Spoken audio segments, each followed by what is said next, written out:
The newest Memory of Chaos cycle just dropped today, and I'm going to be jumping into it since there is a brand new boss, and I'm going to be taking some of the newest characters onto it. So let's go ahead and jump into it. Alright, so we do have new enemy from the story mode here, of course, and also reoccurring, so it's going to be quite simple what team comps you need to be taking. There is actually a big abundance of imaginary typings this time around, so I can see my day being quite well here. I'm going to personally be taking Castoris for the first side, and this is actually a pretty free-to-play team, since all of these characters, aside from Castoris herself, you can get for free. Ron May you can get from the shop, or you can also, in my case, get Lucia from the shop as well. I'll show the respective builds after each run, so don't worry about that, and that way it's actually more of a surprise to see how I will do. Alright, so basic to start this off, I'm gonna just use one here, that way I don't use all my energy and just blow it like we're in one go there. So we're gonna do the same thing on this side. Actually, I might use another one because we do have Lucia coming in. There we go, it's gonna enter the second part right there, so now we're extremely weak. Now Gallagher of course would be really nice for this too, but because of the imaginary typing, I thought it'd be better to bring Lucia, so that's what we're gonna do. Let's go ahead and pop Ron May ult here. This is actually my first showcase with Castoris as well. I haven't actually showed her off at all, which is a surprise. So I don't have her at 100% crit rate, but 90, 315, that's not too bad. Like I said, I'll show this build after this, but it's not too terrible. And we'll go ahead and use full energy with Castoris's ult here. That is not bad. Almost a million, and it's at 60% HP already. That's actually pretty good. I think the biggest flaw with my Castoris in particular is just it takes forever for me to get back up into the ult state. Like, I'm only at 50 right now. Unfortunately, I would have probably one cycled the first health bar.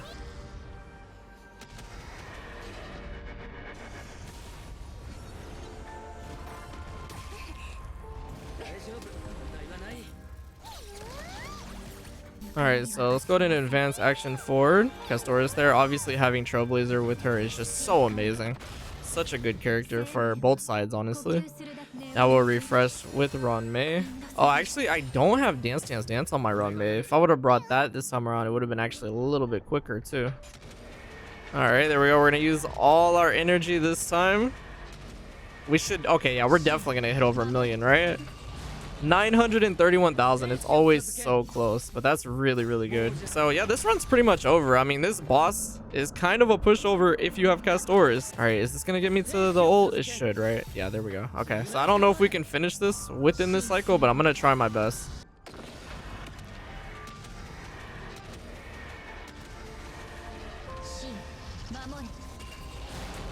921 that time. There we go. So we did end up doing it within that cycle. So it did take me 3. Not too bad, I feel like. Again, could do it quicker, but that's pretty good. So for this first half, I did take a pretty good Castoris build. I feel like, I mean, for free to play, it's not too bad. I haven't actually shown this off yet, so this is quite interesting, but I do have 48% crit rate. It's not going to get me to 100%, but it is the best I could do under the circumstances with plus 200% crit damage, and even more importantly, 8k plus HP, which is pretty good considering that I don't actually have her signature light cone. Because of that, I am using the signature light cone of Bailu, which I am not getting any buffs from this, but I do get such a large amount of HP that I think it's a no-brainer to take it. And I have her on her best in slot relic set, 4-piece poet and 2-piece bone collections as well. And at E0, the only 5-star that's going to have any Eidolons in this video is, of course, going to be the Remember's Trailblazer. But not a bad Castoris build by any means. It's definitely good with Remember's Trailblazer and Ron May there as well. Speaking of Remember's Trailblazer, I do have him on the standard build that I normally do. He is, wow, extremely fast right now. I think that's just because I do also have this light cone, which is why his crit damage has dropped a little bit. Normally, I don't take the 5-star free-to-play light cone. I usually take Victory and a Blink, but I just wanted to have even more speed. Although I didn't know he was that high. I think that's a little overcapped, so maybe I should switch back. But I do have him on 2-piece Salcedos and Messenger for even more speed, and also 2-piece Broken Keel. But I could probably tweak this and just put 4-piece Salcedos on him if I'm going to take that light cone. Ron May as well, she's pretty good. She's not as quick, but also she is overcapped on break effect right now since I forgot to put Dance back on her. I do have memories of the past, so I could have been even faster with Dance there. But that's okay nonetheless. I have her on 4-piece Watchmaker and 2-piece Peanut Coney just because I don't have any others. I know she's not directly buffing my castors. I do usually run her with the Herta, so that's why I have that there, but it is what it is. I get energy at least. And then my Lucha here is going to have a pretty effect resistance heavy build, which is going to help him with the healing output that he gets from his light cone here. And I have him on 2-piece Musketeer, 2-piece Messenger, and then 2-piece Broken Kill as well. It's not the greatest, but for the free-to-play aspects that I have, it is quite nice. But hopefully one day I can get her signature light cone. For the second half here, I'm going to be taking the Herta with Jade, Robin, and Gallagher there. I don't have Remembrance Trailblazer available for this side, which is a bummer since I usually have him and the Herta always teamed up. But nonetheless, this is still a pretty powerful team, and it should make the Herta hit extremely hard. Okay, let's go ahead and put this onto Herta to start it off, and then we'll just see how it goes with the ults. I need to be careful though. This main enemy in the middle is so annoying though. He can literally one-shot everybody. Actually, Robin might... Yeah, she almost died. She almost died already. All right, there we go. So we do have the ult with Herta. I'll go ahead and drop this in. Hopefully we're able to get rid of those side enemies. 300,000+. Not bad. Yeah, so we don't have to worry about these side ones. So the buff should be off the middle guy. Nice. He's the main threat, I feel like, with how many attacks he can do. If he attacks any of my characters more than once in a row, they're dead. Might as well just use Gallagher's ult one more time, I guess, then. That way I'm also getting me some more energy with the Herta. I'll drop in her ult here. And then we can finally seal up this enemy in the middle. I don't think this is going to kill him, though. Very close. Maybe the Turbulence will take care of it. That'd be great. Oh, I did kill him off. Nice. Okay. I feel like the Turbulence this time around is interesting because, of course, we have like all the typings you can put on them. So if you don't have an Axa, it's still beneficial. But obviously, if you have him, it's going to be more prevalent. I do wish I had him, but honestly, it's still pretty cool that they put all this on here. So, oh, actually, I might get Robin. If I get Robin, then that's okay. I guess that's fine. Yeah, because for some reason, he still didn't die. Gosh, these enemies are tanky for no reason. Okay. All right, let's start this side off with Robin so that we can just be a little bit quicker than all these enemies, since right now they're not in a good mood with us. So we need to switch that around. I feel like this side is easier as long as I watch it and am careful, because they give us so many buffs. They really do. All right, I'm really close to my ult there with Herta, so we can get one more ult plus enhanced basic in before Robin's ult runs out. There we go.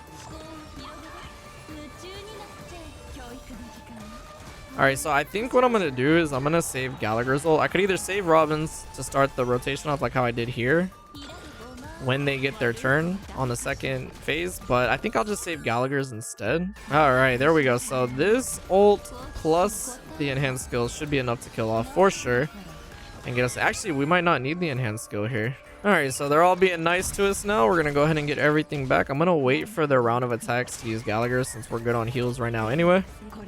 Just keep building up Herta's ult charge too. There we go. Nice. Yes, that's exactly what we want. Okay. So yeah, this side is relatively easy because they just keep giving me all the ult charge in the world that I could possibly need.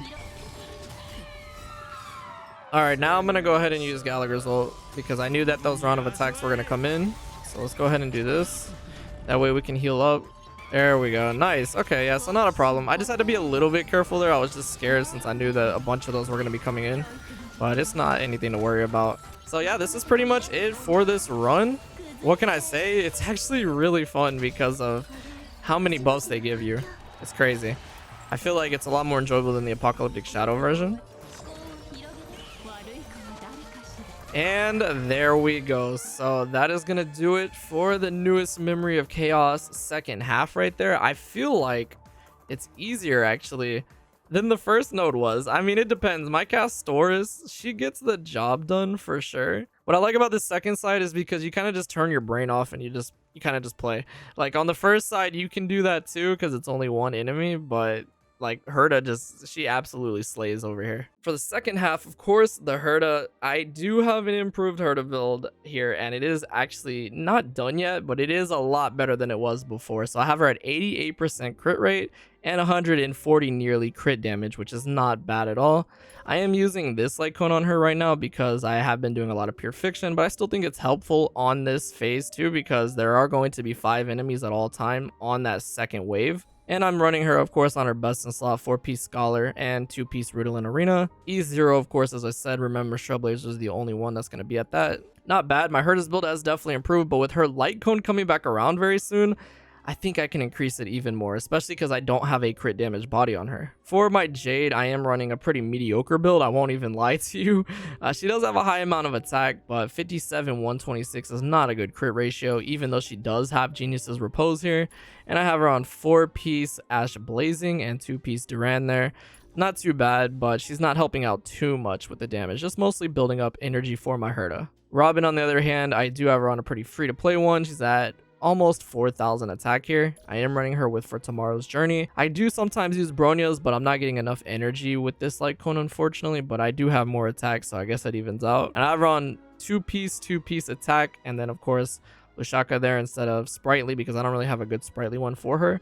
But I do have Lushaka here, so I'm getting a little bit of energy, and I am boosting up Herta's attack as well. And then last but not least, of course, Gallagher, which I do have him on a kind of mediocre build because I think I gave most of my healing pieces to other characters like Lucha. But I mean, he gets the job done still. He has quite a bit of break effect from his light cone here. And I do have him on 4-piece Watchmaker and 2-piece Fleet of the Ageless. I mostly use him on weakness break teams, so that's why that he has this kind of build, but I might change it up for Castors. So yeah, not too bad. I think this first team with Herta is a lot stronger than it was before, and it makes sense why she was able to carry so hard on that second wave. So that's going to do it for this Memory of Chaos. What can I say? This was a fun one. I mean, I was able to complete the 12th stage first try this time around, which isn't really saying much, but for me it is, because I usually struggle sometimes, especially on that last phase, because I feel like when it came to the last cycle of Memory of Chaos, I don't really have a lot of teams that I can use that I can move characters around for. Like, for instance, even with Castors and Herta, not being able to use Remember's Trailblazer on both of them does hurt the output a little bit. But nah, this was definitely still a really easy and fun run. So that's going to do it for this one. Let me know what teams you have been using on the newest Memory of Chaos cycle, since there is room for improvising and using different typings. I just wanted to bring the 2 strongest damage dealers that we've gotten in the recent updates, Castors and the Herta, especially because I haven't used Castors yet for a video. I am definitely happy with how this turned out, and I can't wait to see what other teams I can mess around with on this new Memory of Chaos. But yeah, I hope y'all enjoyed this. Thanks so much for watching, and I will see you all in the next video.